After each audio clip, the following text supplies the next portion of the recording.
a missão de Shiva, Krishna e Jesus? Você vê similaridades nessas expressões conscienciais? Uma pergunta muito bonita, né? Querido, com certeza, do meu estudo, antes de falar dos três, né? Do meu estudo da espiritualidade, eu observei que de ano em ano, de tempo em tempo, nascem séries específicas que vêm com o ensinamento que o planeta, no momento, precisa. Então, não dá para dizer que um é melhor que o outro, que cada um tem. Da mesma forma que nós nascemos para cumprir uma coisa, que eles vêm não para eles mesmos. Eles vêm para o bem da humanidade. São seres que, de uma certa forma, já dominaram esse chakra aqui, né? Então, em termos da missão de Shiva, como eu falei, seres humanos era bem simples, consciência pouco desenvolvida, nada de cultura. Ele deu o pontapé da cultura humana.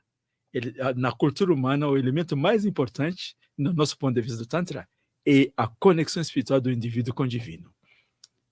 Ele deixou uma ciência inteira, que hoje nós entendemos é o subcarente, um rio subcarente, que alimentou e continua alimentando todos os caminhos espirituais.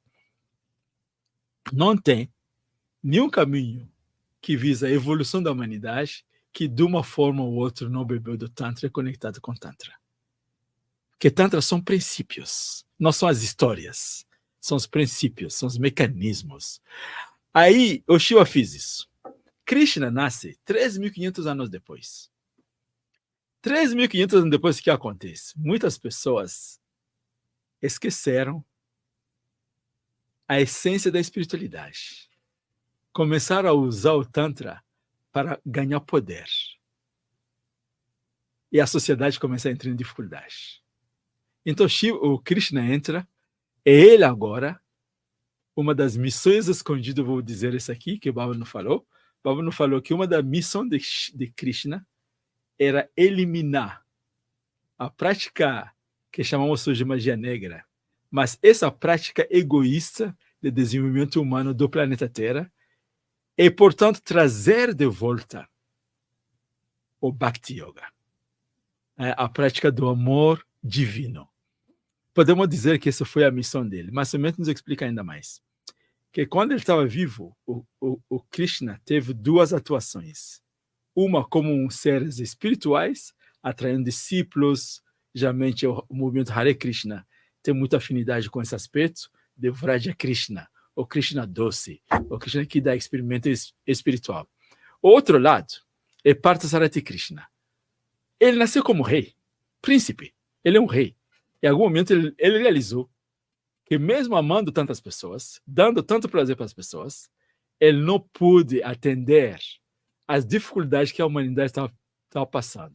Você precisou se retirar de Vrindavan e voltar para Mathura, para ser o rei. O Vrindavan, a capital da devoção. E Mathura é a capital administrativa. Ele lá como administrador, ele começa a tratar com essa questão de harmonizar o mundo, e aí ajuda a humanidade a entender a conexão entre espiritualidade e matéria e sociedade. A responsabilidade do rei, a responsabilidade da sociedade. Ele é um professor de diplomacia, de estratégia, de firmeza. E quando estudamos o Krishna nessa ciência de liderança que falei, ele é o mais encantador. Ele é o mais encantador para quem gosta desse aspecto de transformação da sociedade. Mas também ele é muito encantador para quem só quer Deus. Então, de qualquer jeito, o cara é atrativo. Por isso o nome dele é Krishna, aquele que atrai as almas dos outros, né? Que atrai. Esse é Krishna. Jesus nasce há 2.000 anos, 1.500 anos depois de 1.500 anos depois de Krishna. Ele nasce numa situação muito peculiar no Ocidente. Né? Eu acho que uma das maiores personalidades que já apareceu no Ocidente. Não que não houve outros anteriores a ele, mas com aquela potência quantum energético, foi uma das primeiras. vale a pena dizer que existem várias colocações sobre sua infância, onde nasceu, como cresceu, aqueles reis, os reis magos que vieram visitar, quem era eles, a estrela que eles viam, o que era. Isso tudo entra num campo pouco conhecido da humanidade, que mais esotérico acha que realmente era a estrela, era três magos, mas eram grandes iniciados que souberam que aquele cara que esperamos nasceu. Esse cara foi estudar em Egito. Do Egito, algumas pessoas acreditam nisso, no mínimo. E depois foi estudar na Índia, onde ele foi até o Tibete. Tem um inglês que escreveu um livro dizendo que nas livrarias lá do Tibete tinha uns traços das suas visitas lá. E quando ele começa a regressar para Israel, na Índia, ele entra em briga lá também. Não por ele gostar de brigar, por ele amar muito a humanidade. Ele se colocou contra o sistema de casta. E os caras quase iriam matar ele lá. Aí ele foi. Né? Inclusive, até hoje na Índia tem um túmulo no Kashmir, que tem uma família que protege esse túmulo por séculos. Eles chamam túmulo de Issa. Túmulo de Issa, para ele, Jesus e Issa. Os muçulmanos também chamam de Jesus e Issa. Então ele volta na Palestina. Nesse momento, qual é a força dominante no planeta Terra? Roma. Na sua época da decadência. Agora, qual era a cultura romana na sua decadência? Totalmente a cultura do planeta Terra hoje. Hedonista, materialista. Então, o ser humano, a civilização humana que estava pegando força no Ocidente, estava nascendo com muita onda. E era agora o momento quase do Ocidente crescer, porque também essa questão de uma cor dominar. Houve tempo, a China dominou, a Índia dominou, os Atlantes, os Egípcios que eram negros. Era o momento da branca entrar existe, não sei o que fiz, mas era essa cultura. Não é que Tantra não estava lá. Tantra estava também na Europa. O Shiva foi até os Alpes, ele foi até lá, foi até a Suíça. Quando o meu mestre visitou a Suíça, ele chegou a perguntar para os monges que estavam com ele, monges membros, você se lembra desse lugar? Aí os caras falaram, não, vocês não se lembram, mas já estivemos aqui juntos muitos anos atrás. Então, essa coisa, mas nesse momento da história agora real, não é esse misticismo que eu estou falando agora, a realidade do planeta Terra, nesse momento, estava numa cultura que estava acabando. Os reis achando que dominando com força, com tudo, poder. Ele veio trazer de volta a mesma história que Krishna. A espiritualidade, a devoção, o conhecimento do divino. Se você conhece o divino, tudo o resto vai vir em acréscimo. O Renato, você quer ser rei, se torna rei no campo espiritual. Rei do mundo material, ele não dava importância nenhuma. Tanto assim que quando ele entra em Jerusalém, ele não vem com cavalo como os romanos estão fazendo. Ele vem com um burro. Você imagina o rei andando acima do burro? Os caras que acreditavam que ele era o rei do universo, chegando com burro, realmente ele colocou os reis no chão. Mas era esse revolucionário, um grande revolucionário social, espiritual. Mas pela época que ele nasce, o intelecto humano não era tão desenvolvido. Hoje eu posso afirmar que ele faz dois tipos de ensinamentos.